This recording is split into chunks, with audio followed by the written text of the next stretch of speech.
Una de las características más interesantes de la ley de Dios es que se dirige por igual a nuestra voluntad y a nuestra inteligencia. Y eso también significa que nuestra manera de obedecer es obediencia con la inteligencia y con la voluntad. Vamos a tratar de explicar esto porque creo que está en el corazón del mensaje de las lecturas de hoy en la misa. ¿Qué significa obedecer sin inteligencia?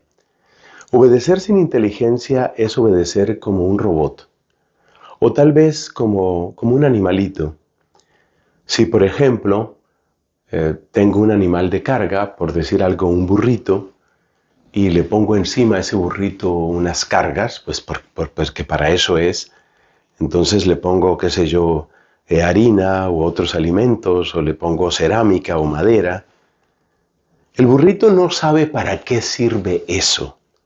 Lo que él sabe es que eso pesa sobre su cuerpo, pero que con ese peso tiene que avanzar. Esa es la obediencia del burrito. Es una obediencia sin pensar. Es una obediencia sin comprender. Es una obediencia sin sintonía. Porque la sintonía entre el querer de Dios y nuestro querer es ante todo sintonía en la inteligencia. Entonces, obedecer sin inteligencia es como obedecer a la manera de un robot, de un autómata, de un zombie. ¿Qué más te digo? De un animalito. Y Dios no quiere eso. Por eso fíjate que en la primera lectura del libro del Deuteronomio se destaca el aspecto de sabiduría y de inteligencia que tiene la ley de Dios.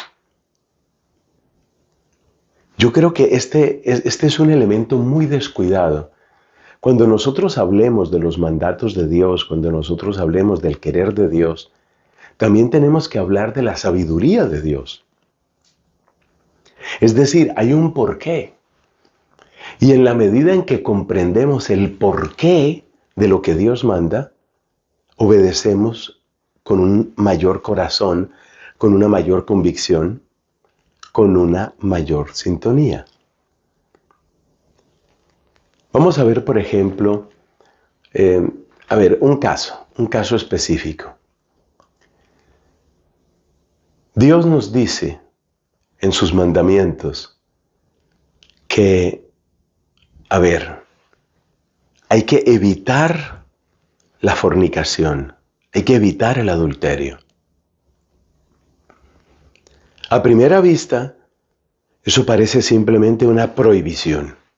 Es decir, este es un Dios complicado, amargado, puritano, mojigato. Este es un Dios que no nos deja disfrutar nuestro cuerpo como queremos disfrutarlo nosotros. Este es un Dios que le pone problema a nuestro cuerpo. Tú puedes hablar así si no has activado tu inteligencia. Actívala. Actívala.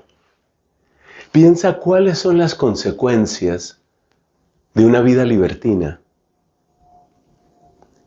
Como alguien decía de una manera muy aguda, la mayor parte de los hijos sin papá son fruto del sexo irresponsable. Por no hablar de otros males, como son enfermedades venéreas, como es el daño psicológico y emocional que sufren sobre todo las mujeres, como es el número de millones de criaturas que han sido abortadas. Todo eso proviene de la irresponsabilidad. Todo eso proviene de la supuesta libertad para hacer con mi cuerpo lo que se me dé la gana. Entonces, cuando uno, en su sano juicio, cuando uno estudia el querer de Dios, porque hay que obedecer con inteligencia, ese es el mensaje que estamos dando hoy, que hay que obedecer con inteligencia, así como hay que obedecer con voluntad. Entonces, la voluntad es el motor que tú pones, es la fuerza que tú pones, es importantísimo. Se necesita voluntad, pero no solo se necesita voluntad, se necesita comprender.